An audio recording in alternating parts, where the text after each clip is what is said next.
दोस्तों अस्सलाम वालेकुम अकमो जो जी एस उम्मीद है तव्हीं सब खुश हूंदा साथी हींअर कारूंजर जबल ते नंगर में बीठा आहियूं जेका फितरी सूंह आहे सिंध जी हिन कारूंजर जूं चोटियूं दुश्मननि खे ललकारींदियूं आहिनि ऐं कारूंजर जूं चोटियूं सिंधी माण्हुनि जी वेसा गैरत जुनून ऐं प्यार खे बि उत्साहींदियूं आहिनि। उन जबल खे ड्राथो थो वञे, उन जबल मां जो ग्रेनेड पथर निकिरे थो उहो खंयो थो वञे ऐं हिन फितरी सूंह खे दरपदर कयो थो वञे।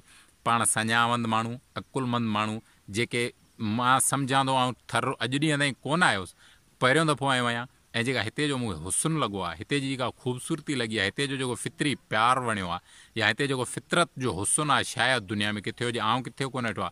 हिते जेके पहाड़नि जूं चोटियूं आहिनि, जेके सावक आहिनि, जेके कारूंजर जूं तव्हां ॿुधो हूंदो, अलाए केतिरनि शाइरनि में शाइरी ॻाई आहे कारूंजर ते, किंजर ते, थरपारक ते तव्हां ॿुधो हूंदो, पर कारूंजर वाद उहो जबल आहे जेको तव्हांखे सावक सां ढकियल ख़ूबसूरत गुलनि, ख़ूबसूरत वणनि ऐं ख़ूबसूरत मेवनि वारनि वलनि ऐं ॿूटनि सां सिंगारियल जबल आहे।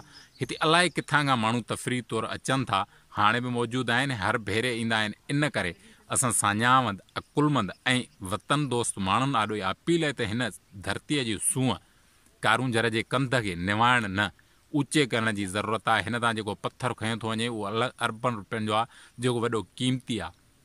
अच्छी मिटी हिते आहे उहा खई थी वञे। इन खां अलावा हिन जी जेके ऊचायूं आहिनि, हिन जे जेके ॻाट ऊचा आहिनि, उन खे अञा ऊचो रखण जी ज़रूरत आहे, निवाइण जी न। त जेके माण्हू बेगुनाह मथो हणंदा, जेके काकड़ो करे दाऊं कनि था, ॻाल्हाईंदा, उन्हनि खे हिन जबल ते तरक़ी करणु खपे, हिन जबल ते अचणु खपे ऐं सिंध जे साञावंद अकुलमंद शऊरमंद माण्हुनि सभिनी खे हिन जबल ते सभ खां पहिरीं अचणु खपे। हे जबल न सोन आहे, हे जबल न प्यार आहे, हे जबल न सिंध जी साञा आहे, हे जबल न तफ़रीह जी जॻह आहे, हे जबल न हे सिंध जी गैरत आहे, हे जबल न हे सिंध जो ॻाट आहे जेको ऊचो आहे, जेको दुश्मननि लाइ, गद्दारनि लाइ, जलादनि लाइ हिन सां प्यारु करणु, हिन सां मुहबत करणु, हिन सां इश्क करण जी ज़रूरत आहे। पर सभ खां पहिरीं हिते अचण जी ज़रूरत आहे। हिते जेसिताईं पाण न ईंदासीं, लतीफ़ साईं हिन शाइरी में ॻायो आहे, शेख अयाज़ ॻायो आहे, हसन दरसर ॻायो आहे, अलाए केतिरनि तव्हां ॿुधो हूंदो जन हिन जबल खे पंहिंजी शाइरी में ॻायो आहे।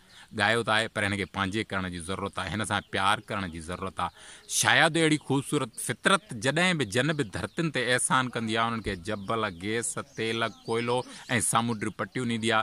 पर तव्हां सभु जबल ॾिठा हूंदा, अहिड़ा ख़ूबसूरत जबल मूं दुनिया में अॼु ॾींहं ताईं कोन ॾिठा आहिनि जहिड़ो कारूंजर आहे। इन करे सभ खां पहिरीं त हिन पंहिंजे जबल खे पंहिंजो करण जी ज़रूरत आहे। हिन में जेको पथर आहे उहो क़ीमती आहे, उहो ग्रेनेड जो साथी ॿुधाईंदा पथर आहे, संगमरमर जो पथर आहे या इलाही साथरो महांगो पथर आहे जेको महांगे मिक़दार में दुनिया में विकिरो थींदो आहे या उन मां जेके शयूं ठहंदियूं आहिनि। इन करे हिन जबल जे ॻाट खे अञा मथे करण जी ज़रूरत आहे। हिते सियाहत लाइ अलाए केतिरियूं जॻहियूं आहिनि जिते माण्हू दुनिया जा घुमण अची सघनि था, तरक़ी करणु अची सघनि था।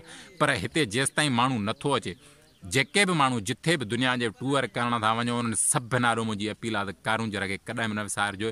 कारूंजर जी गैरत, कारूंजर जे प्यार, कारूंजर जे गाह ऐं कारूंजर जे वणनि ऐं कारूंजर जे ॿेलनि ऐं कारूंजर जे साफ़ अचे किंजर जहिड़े खां बि वधीक पाक पाणीअ खे केर बि साञावंद माण्हू न विसारे। सभ खां पहिरीं हिन जबलनि ताईं पहुचण जी ज़रूरत आहे। ऐं चवां थो हे जबल न सोन आहे, हे जबल न हे सिंध जी गैरत आहे, हे जबल न हे सिंध जो ॻाट आहे जेको ऊचो आहे, जंहिंखे दुश्मन ड्राइण जी कोशिशि में आहिनि, पथर खणण जी कोशिशि में आहिनि ऐं हिन जी जेका ॻाट ऊचो आहे उनखे हेठि करण जी ज़रूरत आहे। पहिरीं बि साञावंद माण्हुनि ॻाल्हायो आहे, पर हिन ते अञा वधीक बहितर ॻाल्हाइण जी ज़रूरत आहे। हिन ते जेकॾहिं सियाहत जा एरिया ठाहिजनि, घुमण जा एरिया ठाहिजनि, तफ़रीह जूं एरियाऊं ठाहिजनि, ऐं गारंटी सां चई सघां थो त सॼो थर हिन जबलनि जी जेका सियाहत या घुमण वारा जेके एरियाऊं ठहनि, उन सॼे थर खे पाले निपाए सघनि थियूं, ख़ुशहाल करे सघनि थियूं। पर आउं नंगर ताईं पहुतो आहियां, तव्हां एतमाद कंदव त जेको मूं रोड जो हशर ॾिठो आहे शायदि अहिड़ो हुजे, मुंहिंजे ॻोठ जो बि अहिड़ो हशर न आहे, जिते एॾा ख़ूबसूरत जबल आहिनि, जिते ख़ूबसूरत वण आहिनि, जिते हुस्न आहे, फितरी हुस्न। महबूब सां प्यार हर माण्हू कंदो आहे, पर धरतीअ जो प्यारु ॻाट ऊचो करे कबो आहे। महबूब लाइ माण्हू हर क़ुर्बान थियण लाइ कोशिशि कंदो आहे, पर पंहिंजी फितरत, पंहिंजे दरिया, पंहिंजी धरती ऐं पंहिंजे जबलनि लाइ सिर ॾियण लाइ तारीख़ लिखंदी आहे। इहो प्यारु ईअं हूंदो आहे जीअं साईं जीएम साहिब चयो त मारूई खे जेसिताईं खेत जो प्यारु हो तॾहिं मारूई, पर जॾहिं मारुनि जो प्यारु लॻो तॾहिं मारूई खे तारीख़ लिखियो, लतीफ़ ॻायो ऐं मारूई थी तॾहिं जॾहिं मारुनि सां मुहबत थियल। इन करे असांखे बि पंहिंजे दरियानि, जबलनि, वणनि, ढोरनि, डंडुनि, इन्हनि सभिनि सां प्यारु करण जी ज़रूरत आहे। ऐं सिंध में निकितल आहियां घुमणु, उते जी तहक़ीक़ ते, उते जे जबलनि, उते जे वणनि, उते जे ॿूटनि, उते जे गाहनि, उते जे माण्हुनि खां हाल अहवाल वठण ते त हिते केतिरो हुस्न आहे, केतिरो पुराणे दौर जा जबल आहिनि, हाणे छा पियो थिए। ऐं गारंटी सां चवां थो जेकॾहिं वारसी पंहिंजे जबलनि जी न कयव त हे 50 साल खां पोइ जबल न हूंदा जेके सिंध जी साञा ऐं गैरत अथव। सिंध जे हर गैरतमंद ऐं वतन दोस्त माण्हू खे हिन जबलनि जी वारसी करण जी ज़रूरत आहे, ॻाल्हाइण जी ज़रूरत आहे, हिननि सां मोहबत ऐं प्यार एतिरे करण जी ज़रूरत आहे जेतिरी पंहिंजी औलाद सां। जेको बि माण्हू हिते ईंदो हितां मोटण ते दिलि न कढंदी या औरडे उतरादी जी, तव्हांखे आउं गारंटी थो ॾियां लख ऐसा आहिनि ॿाहिरीं दुनिया में रहंदड़ माण्हुनि जा जेके असां सां प्यार कंदा आहिनि। सॼी सिंध जी सूरत हाल जेका बि हूंदी कोशिशि कबी त वारे वारे सां सभु एरियाऊं, सभु सियाहत जा इलाइक़ा ऐं सभु तव्हांखे घुमाइजनि, ॾेखारिजनि त उते जी कहिड़ी सूरत हाल आहे, उते कीअं आहे। पर हिन सॼे थर में पाणी पीअण जो मिठो मूंखे कोन मिलियो आहे। हितां जी बिजली पंजाब ताईं पहुची सघे थी, हिते जो कोयलो दुनिया जे सभिनि मुल्कनि ताईं पहुची सघे थो, पर थर खे केनाल खणी पाणी न आहे ॾियणो। थो मुल्क खपे, माण्हू न खपनि। छो जो माण्हू हूंदा हिते, पाणी हूंदो, गाह हूंदा, वतन हूंदो, शहर हूंदो, माण्हू वधीक वेहंदा। इन करे हिननि खे ट्रपड़ खणायो।